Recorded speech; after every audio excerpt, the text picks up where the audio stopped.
তোমাদের সঙ্গে যে রেসিপিটি শেয়ার করছি সেটা হচ্ছে পাবদা মাছের ঝোল। যে গরম পড়েছে এখন কিন্তু একদম রিচ খাবার ভালো লাগে না, তো তার জন্য আজকে আমি একদম সিম্পল প্রসেসে হালকাভাবে কিভাবে পাবদা মাছের ঝোল বানাবে সেই রেসিপিটি শেয়ার করতে পারছো। এখানে আমি কিন্তু 9-10টার মতো পাবদা মাছ ভেজে নিয়েছি, আর এখানে 2টো বেগুন আর ডালের বড়ি কিন্তু ভেজে নিয়েছি। তো এটা দিয়ে আজকে সিম্পল প্রসেসে তোমাদের সঙ্গে শেয়ার করব পাবদা মাছের পাতলা ঝোল কিভাবে আমরা বাড়িতে বানিয়ে নিতে পারি। আর আমি মশলার জন্য এখানে নিয়ে নিয়েছি জিরে গুঁড়ো, ধনে গুঁড়ো, কাঁচা লঙ্কা, একটা ছোট পাকা টমেটো, আর নিয়ে নিয়েছি কাঁচা লঙ্কা। তো সিম্পলভাবে এভাবেই তোমরা তৈরি করে নিতে পারো। আর ফোড়নের জন্য আমি এখানে নিয়েছি জিরে, তেজপাতা, শুকনো লঙ্কা। বাস এতটুকু জিনিস দিয়ে যে কত সুন্দর মাছের ঝোল করতে পারি সেটাই তোমাদের সঙ্গে শেয়ার। দেখতেই পাচ্ছ কড়াতে খুব সামান্য তেল আছে, কারণ আমি এই তেলেই কিন্তু এই মাছ, বেগুন, ডালের বড়ি সব ভেজে নিয়েছি। ওই ভাজা তেলের মধ্যেই কিন্তু আমি এই ফোড়নগুলি সব দিয়ে দিচ্ছি। তো ফোড়নগুলি ভাজতে আমার একটু টাইম লাগবে। তো দেখতেই পাচ্ছ ফোড়নটা কিন্তু খুব ভালোভাবে ভাজা হয়ে গেছে। এবার এতে আমি আলুটা ছেড়ে দিলাম। আলুটাও কিন্তু আমি লম্বা লম্বা করে কেটে নিয়েছি। তোমরা চাইলে এটা আগেও ভেজে তুলে রাখতে পারো, কিন্তু আমি এটা মশলার সঙ্গে কষিয়ে নেব, যার জন্য কিন্তু আমি পরে ইউজ করছি। আমাদের কিন্তু আলু ভাজা কমপ্লিট, এখন আমরা মশলাটা অ্যাড করে দিব। দেখতেই পাচ্ছ এখানে আমি মশলা কিন্তু দিয়ে দিয়েছি, আর এবার আমি এতে লবণ অ্যাড করছি। তোমরা ঝোলে যেরকম পরিমাণে খাবে ঠিক সেই পরিমাণেই দেবে। আর দিচ্ছি হলুদ গুঁড়ো দিয়ে এবার মশলাটাকে খুব ভালোভাবে কিন্তু আমি কষিয়ে নেব।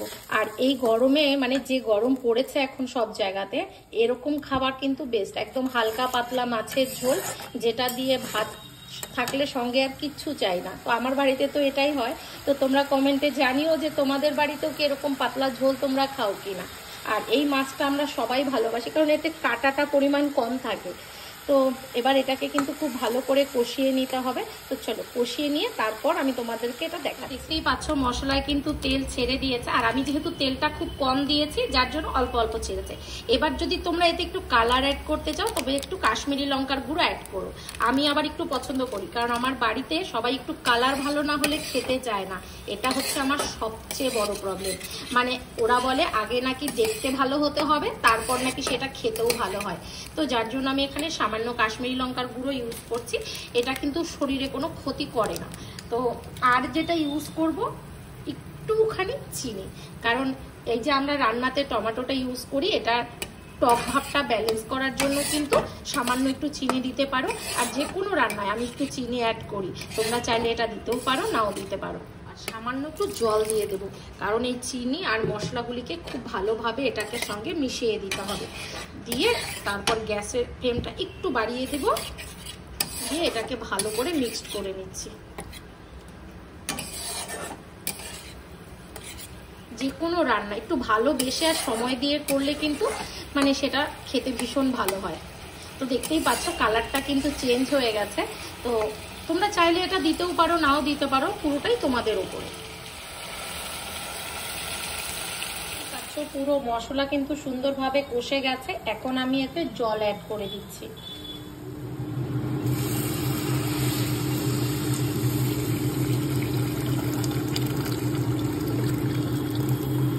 জলটা আমি একটু বেশি পরিমাণেই দিচ্ছি, কারণ এখানে অনেকগুলি মাছ আছে, সবজি আছে, এগুলিকেও একটু সেদ্ধ হতে হবে। তো যার জন্য কিন্তু আমি এখানে অনেকটাই মানে জল দিয়ে দিয়েছি, একদম পাতলা।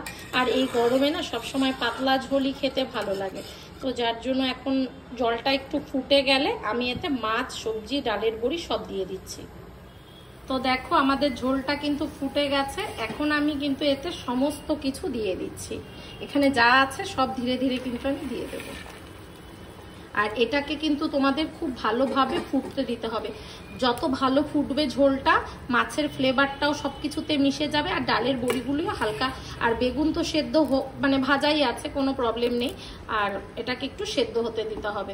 চলো এটা আমি 10 থেকে 15 মিনিটের জন্য।